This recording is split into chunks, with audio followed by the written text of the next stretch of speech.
Welcome to EMERJ TV with Reggie Smith. This podcast is about all things production for the people in front of the camera or behind the camera. Let's join Reggie right now for the discussion. Hey everybody, welcome back to another episode of EMERJ TV. Having a conversation with a good friend of mine, Alex Kimbrough. I knew him when he was a whelp. That's the term you're going to use? I was in my late teens. In the TV industry? Yes. But Alex has, currently he's one of the, if not the senior director. I'm the one that's been there the longest. That's it. Okay, well, that's senior anyway. At one of the local TV news stations. We can say Fox 2. Fox 2 News. Alex and my career, we've known each other over 40 years. Right. But our careers was, we met at the beginning of his. Right. And then 40 years went by. Right. And then I saw you again. Right. And it's interesting, in this community, which in many ways is small. Yeah. We never overlapped. Mm-mm. You know, we did. Not at all. We did only one production professionally. And that took almost 40 years for that to happen. Yeah. We just diverged. You know, I went one way, you went another way. Mm-hmm. And we didn't, coincide with anything. Yeah. So, but you stayed as a freelancer mostly. Well, I had my own company too. Okay. So I was more of a contractor because there was a time when I wouldn't work for anybody but my company, Images and Sound. Sure. Me and Dave, we had a company. And I just felt like, well, why should I work for somebody else and make money for them? I can work for myself. So I put all my energy into mine. And I did some freelance, Sure. But I heard, I remember hearing that you were at Fox 2 way back. Way. So I was like, wow, how'd you get there? So, and then I heard you were directing. I thought, man, cool, And I said, well, we'll catch up. One day. I said, we'll catch up one day. One day. And 40 years later. Here we are. We did at the Aretha Franklin Right. theater shooting an opera? The opera. He's doing an opera. I was working for Eric Longs and his company. I'm not sure what name the company was. It may have been Comet. Maybe that was the name of the company at the time. Mm-hmm, mm-hmm. And Eric, who I worked with, was a fine producer. And he would find people to shoot for him, because I never picked my own crew. I only did it once. Yeah. And there's this guy who knew me, and I didn't know you at first. Then he told me who you were. Like, oh my goodness, it's Reggie. Because I remember I was thinking about it today. I walked up, I said, do you have any idea who I am? I said, don't I look familiar to you? And of course, my hair was all cut off because I had a big afro back then. and I had to go all the way back to Wayne State time. This is pre-professional career time. And I was only at that shoot because my sister worked for Wayne Cablevision. She dragged me along, and I was there. I didn't understand anything that was going on. I knew there was TV happening, but I didn't know what the deal was. So, but of course, I always remembered your name. It was Reggie and Dave, like there was a duo, like Owen and Martin or Martin and Lewis was Reggie and Dave. Yeah. Dave I worked with. Yeah. I've done a lot of things with Dave, but I didn't know where you were. And I think I would ask people, where's Reggie? Like, we don't know. And I was working. I guess, but, but you had your own company and I've been at, it's Fox 2 when it started with WJBK. Mm-hmm. This is year 39. I started there in September of '86, and I've been there 39 years. Before that, I was at Tribune United Cable, and I remember him. So technically, I've been in the business professionally for 40 years, and that's a lot. And I've got 43. Right. So, but let me ask. Okay, so now let's go back even further than the 40 years. How was it that you got interested in, or did somebody inspire you? What was it that made you want to get into the video and film industry? Well, I always wanted to be in the movie business. I never wanted to be in television, and to this day, I still don't. And it's a tragedy that I've been in television all these years, and I never wanted to do it. And I still don't want to do it. Mm-hmm. I wanted to be a film producer. That was my goal. Yeah. I was in the wrong state. And even when the incentives came and people were making movies, I still wasn't a part of it. Mm-hmm. I got into TV because I needed a job. I studied film at Wayne State, which is basically film theory, nothing really practical. We weren't making movies or anything. So I had no skill set. So I didn't branch out and go to California or New York or wherever else they were making movies. I stayed in Detroit because I was basically fat and lazy. And I wanted a regular job because I got spoiled being at home. I had a friend from high school who also went to Wayne State with me, and he had a job at Fox 2. But before that even happened, my sister Gila was applying for jobs, and she applied at a place called Tribune United Cable in Royal Oak, and they needed an MCR operator. And she applied, and she decided she didn't want the job. So I was working at a long-distance phone company at the time doing telemarketing. And I thought, if she didn't want the job, let me call these guys and see if I can interview. So I did. And I called, and I spoke to a guy named Ken Taylor. And I said, my sister just, interviewed with you guys and turned down the job. Well, I'm interested in it. Can I talk to you? And he said, sure. And he liked the idea that I was undercutting my sister. So I did the interview, told him that I was, I had interned briefly at Channel 62 for the auction movie that they did. Wow. Yeah, with Fred Merle the Chunks. Yeah. And so he just liked the idea that I was, just snaking this job for my sister. And so he decided to hire me. And so it got me out of long distance telemarketing, and I ended up working at Tribune United for over a year. Yeah. And I was working for Ken Taylor, and the guy who was head of that division was also John Hammond, another noted person. Yeah. And I had heard the name John Hammond because at the time he was president of the Detroit Film Producers Organization, another club. Right. So I got to meet him. So I did that for a year. But I realized I needed to have another job because this was only paying X amount of dollars. I needed to move on. Right. And I try to remember, my friend from high school who went to Wayne State got a job at Fox 2, at the time WJBK. And he would tell me about job openings. And there was a job in the film department. I'm like, oh, film. Mm-hmm. Okay.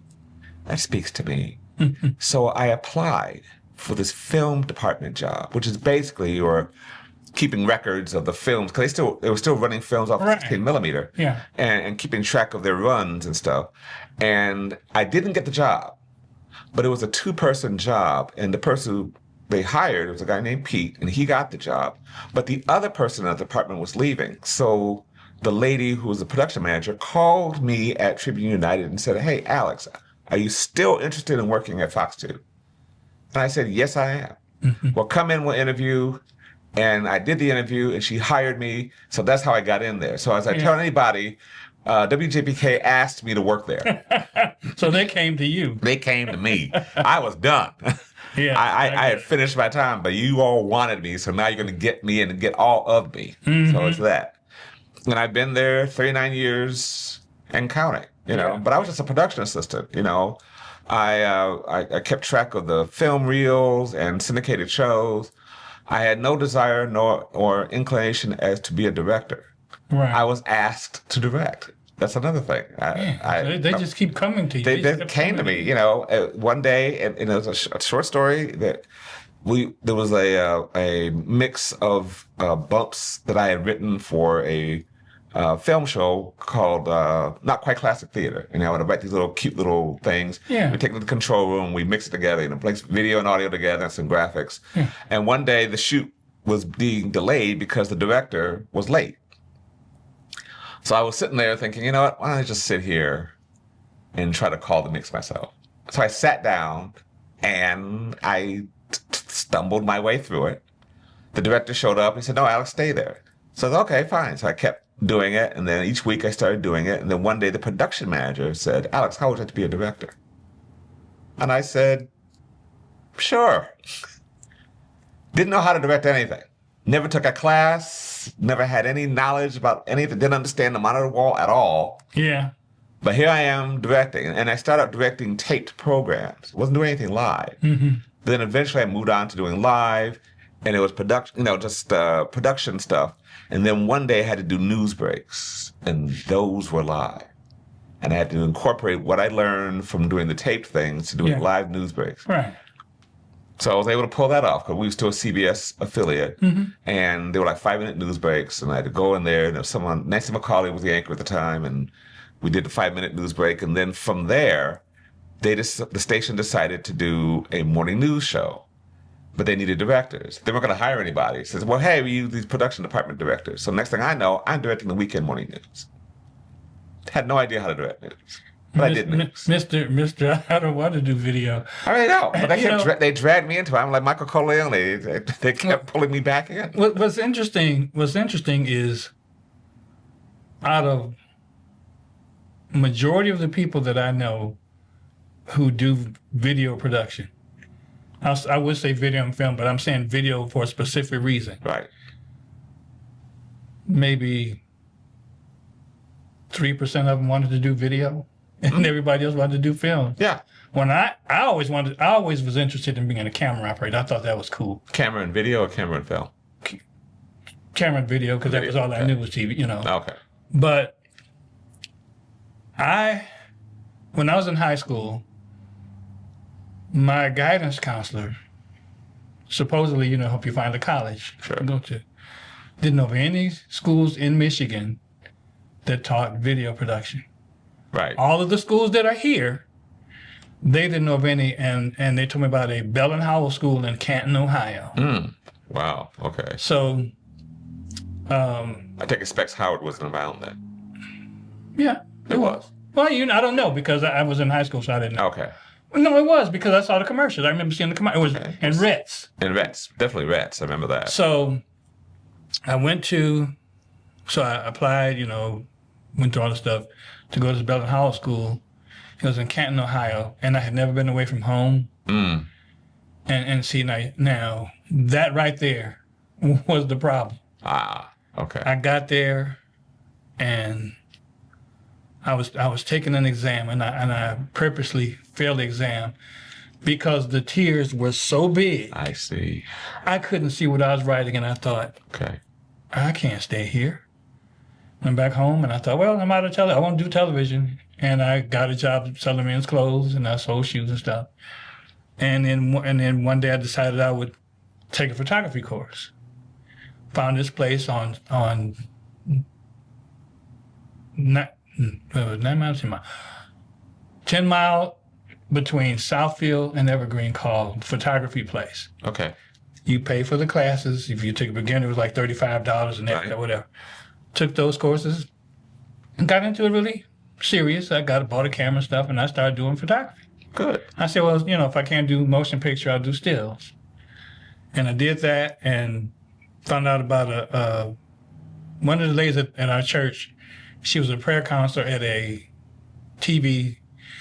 It was called Faithful Miracles there on 62. Oh, yes. She was one of the prayer counselors. She said they're looking for somebody to come take behind-the-scenes photographs. Okay.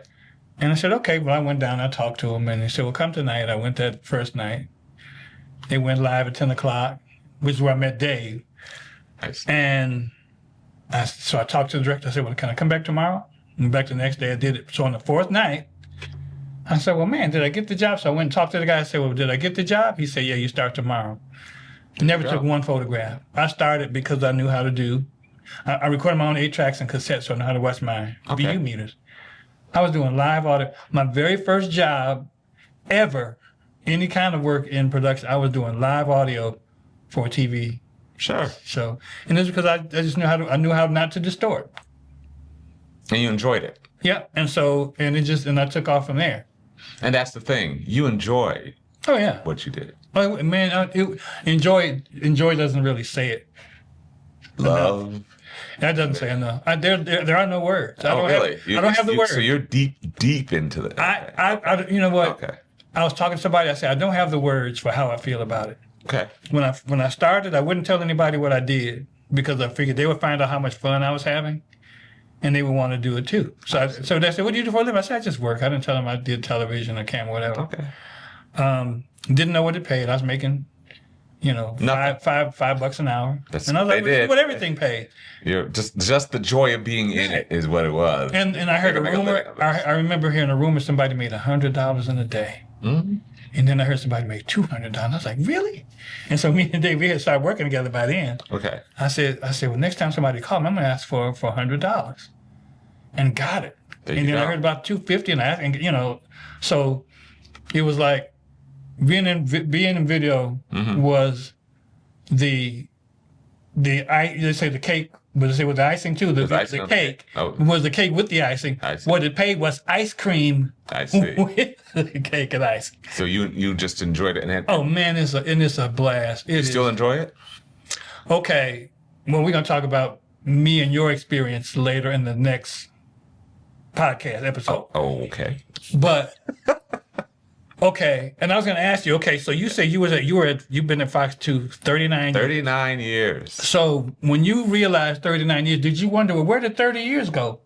Because when I hit 40 years, I was like, well, wait a minute. I said, well, what happened? How did I miss 30? You know? No, I felt every minute of the 39 years. Every single minute. Man, it is such a blast. You know what? I think I may be the only person in the business who wished I wasn't in the business. But here I am. And the thing about it is you've gone past the retirement age. You've gone past your 30 years and out. Well, not retirement age, right? But 30 years. Which is part of my problem. You know, I'm not old enough to get full benefits of Social Security. Man, shoot. So you know, I'm 62. And so I spent 40 years of my life in television, and it's part of the hang up while I'm still there. But he's trapped. I pretty much am. You know, this is my Shawshank Redemption. You know, it really is. Now let me say for the audience who may watch this. Sure, there are worse jobs out there, and you know what is he fussing about? He's directing television. Okay, I'm not digging holes in the street with cars going 85 miles an hour. You know, I'm not cleaning sewers. You're not a crab fisherman. I'm not a crab fisherman. I'm not on top of a roof where there's 120 degrees. Yes, you're absolutely correct. I go to a place where there are relatively clean bathrooms nearby and carpeted floors, and I got an office with my name on it. Mm-hmm. So there you go. However, I'm doing what a lot of people are doing, a job they never really wanted to do, but they're able to do it. And that's basically it. It's a job I didn't want. I understand. But I get that. To do it. So, but not only are you able to do it, you're really good at it. But hang on, and it has opened some doors for you to do some other things. It's really sad that that's really the case. Some of my colleagues do news, and I've worked over the years with people who do news. And that's all they do, and that's all they want to do. They do newscast. I've had quite the career, and part of that was by design. I didn't want to direct just the one thing. Mm-hmm. I was going to direct a variety of things. I ended up doing that. Do I want to do it? You know, some of the stuff I've done, no, but I used it as an opportunity, and it's helped overall with everything else I've done. I direct news better because I've done other stuff. Right. Because the newscast has evolved and has become more stuff in it. It's not you sitting at a desk, reading copy, going to video, going back to you. Mm-hmm. Now there's the talk show aspect of it. You know, you got to do interviews, so I got to be able to cut an interview. Mm-hmm. We have actual concerts and performances I have to do within a newscast, so I got to do that. Cooking segments, so I got to be able to shoot a cooking segment, shoot the demo, shoot all that stuff. Shoot the fashion show. I got fashion shows and stuff. We actually had an actual circus. Really? In the parking lot of Fox 2 on the weekend. Right. It was the Tommy Hannaford Circus, and they brought the acts there. So I had to shoot the performance of a circus during a newscast. You know, death, destruction, weather, and now here's the jugglers. We're going to go outside. And we got to go outside. And that's exactly what it is. Yeah. So I've had a storied career. The thing is, though, I would have traded all of it if I could have produced a movie. And that's the thing. I would love to. I get that. I get it completely because my career, I started out doing single camera directing. Yes. And then Dave and I decided, well, first of all, Dave didn't like video and how it looked. So we hired, so we lit video, but we lit it like film. Sure. So we had shadows and things like that. Right. We shot out a sequence like we did film. So I did film style directing, which was cool because you write it out and it's like, you know where you're going, and people are like, well, what are we doing here? It's like, don't worry, I know where we're going. And so that was my career that was what I did for about the first 10 years Great. of my career. Okay. And then I got interested. What happened was I was at Domino Farms, and I was a camera operator, and this guy was a director. He directed talent and told them what to do. Right. And took them all through their line. And then he wrote down and said, okay, camera one, these are your shots, camera two, these, and and then he called it. And I was so impressed. Mm-hmm. Like, you mean to tell me you can direct people and then technical direct? And that was when I got the bug. And then I wanted to start doing multi-camera directing. And when the opportunity came, one thing that's kind of a drag is there was one guy that I was really watching that I really looked up to, and I would ask him, like cutaways and things like that. I said, well, okay, I noticed you stayed on this cutaway 2 seconds, but then there's another one you stayed on 4 seconds. What's the difference? He didn't answer me. Did he try to answer you? Or? No, he just didn't answer. I asked him, and then he started talking about something else. So at least try. And so what I did, I just kind of learned it, trial and error. But then what I did was I started watching interview shows, and I started trying to understand what the director was doing. Why did he do this? Why is he cutting fast here? Why? And then what I learned later, like I was doing music, and I thought, if I'm doing music, I have to cut fast. So what I started doing was, instead of turning my head, you're looking at the multi-view. Right. Instead of turning my head, I thought, if I cut my eyes, that's faster than me turning my head. And so then I could call cameras, send cameras wherever I needed them to go. And so I got really good at cutting fast. And I even had people, call me, do you do your stuff in post or is it live? I was like, we do it live, Right. Then I found out the concerts where they were all ISO'd, and then they would cut them in post. There's that part too. But I learned how to do it. Sure. Which was cool. I didn't mind. I thought it was a good for me. The thing about directing, and I direct most of what I direct live. Mm-hmm. I direct live. So I've done tape stuff, I direct live stuff. Yeah. One of the disappointing things for me about it, my career, is, and I only touched upon it once, I don't get to pick my crew. And that part, I find disheartening. I usually end up getting the people who are there. If it's at a station, I get the folks whose day it is. Mm-hmm. If it's a freelance shoot, I'm not the one picking the crew. Somebody else picked the crew, the guy who was available. Mm-hmm. So you either get this person who knows the job really well, but that person doesn't know the job as well. This person who thinks they know more than you do. And you got that hodgepodge of people. Mm-hmm. And because I'm not the one who hired them or recommended them, there's no difference to me. They can care less if I like their work or not. They're just there for the paycheck. And those are the worst. Mm-hmm. But you get that, Yeah. And a lot of that also is in station work. When you work at a station, I didn't hire the crew. The crew has their own boss. Mm-hmm. So they'll get paid whether, they listen to me or not. They do listen to me. They don't go for that. But that's that. Once I did a shoot where Eric Long, the producer, came to me and hired me first. And he said, give me a list of names of who you want. So I gave him a list. And he hired every single one of them and told them that Alex Kimbrough wants you to do this. Mm-hmm. Mm-hmm. And that was one of the rare times where the entire crew was there because of me. And that's just a different feeling. Because, so they want to make sure that I'm pleased, and it's not an ego thing. It's just that as a director, you don't want to, you want a crew where you're not worried about anybody. Right. I know she can do this because I worked with her. I know that he can do that. And I handpick them, and I know their ability, and somebody could just leave alone, just do your thing, and I'll just hang this over here. But I don't get that all the time. Yeah, yeah. And it's a variety of venues. I've worked in different states. I did a show for I think it was either it was in LA, where the entire crew needed to be fired. And I went to, and it was with Eric Long. They said, Eric, you need to fire these guys. They're terrible. And he ended up firing them because they couldn't do a basic shoot of a conference, and it was awful. And like, this is absolutely despicable.